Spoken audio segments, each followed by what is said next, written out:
Hello viewers, আসসালামু আলাইকুম। আমি আরেকটি মজার স্যুপের রেসিপি নিয়ে হাজির হলাম আজকে। তো আজকে আমার স্যুপটির নাম হচ্ছে চিকেন ভেজিটেবল স্যুপ। দেখতে পাচ্ছেন, একটি প্যানে আমি প্রথমে পানি দিয়ে দিচ্ছি।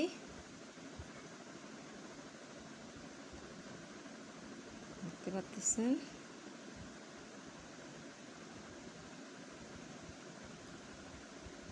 আর যেহেতু আমার ঘরে দুইজনেই চিকুনগুনিয়া আক্রান্ত, তাই থাই স্যুপ দিব না, ভেজিটেবল স্যুপটাই দিব।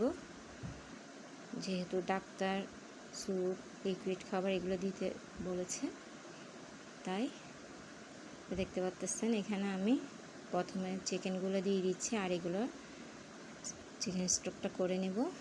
দেখতে পাচ্ছেন,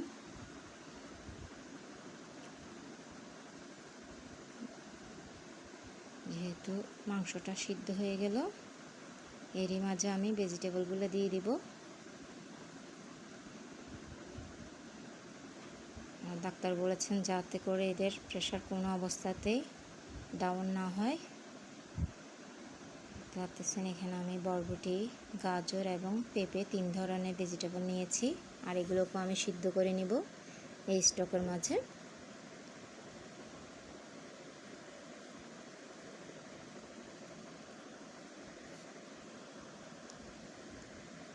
তাই চেষ্টা করতেছি ওদের জন্য বিভিন্ন ধরনের স্যুপ তৈরি করতে। আর যখন চিকেন ভেজিটেবল স্যুপটা তৈরি করতেছি, ভাবলাম আপনাদের সাথে শেয়ার করি।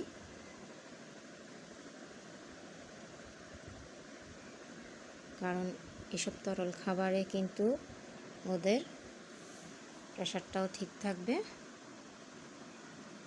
এখানে আমি একটা কাঁচামরিচকে মাঝখানে কেটে দিয়েছি, স্বাদ মতো লবণটা দিয়ে দিলাম। আসলে জ্বরের মুখে কিন্তু কোনো কিছুই খেতে ভালো লাগে না, তাই একটা মরিচ দিলাম, কাঁচামরিচটা, সামান্য চিনি দিলাম, যাতে করে খেতে কোনো অসুবিধা না হয়। আসলে ওরা দুইজনেই কিছুই খেতে পারতেছে না।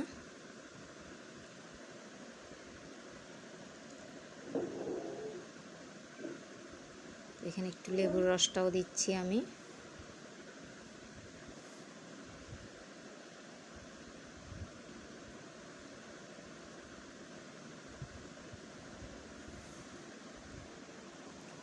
সামান্য করে ঘি দিলাম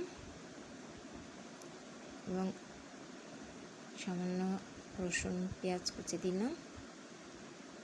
একদম অল্প করে স্টোভটা আমি ঢেলে দিচ্ছি। দেখতে পাচ্ছেন, একটা ডিম দিচ্ছি। আর এখানে কিন্তু আমি কোনো কর্নফ্লাওয়ার অ্যাড করব না, আপনারা চাইলে অবশ্যই করতে পারবেন, যেহেতু এগুলো রোগীর খাবার। আর এরা কর্নফ্লাওয়ার যে একটা আঠালো ভাব আছে, এটা একদম সহ্য করতে পারতেছে না, তাই আমি দিলাম না। তো দেখতে পাচ্ছেন মাশাআল্লাহ তৈরি হয়ে গেল আমার চিকেন ভেজিটেবল স্যুপ। আশা করি আপনাদেরও ভালো লাগবে। অবশ্যই এইভাবে একবার হলেও তৈরি করে দেখবেন। তো আজ এতটুকুই, দেখার জন্য সবাইকে ধন্যবাদ।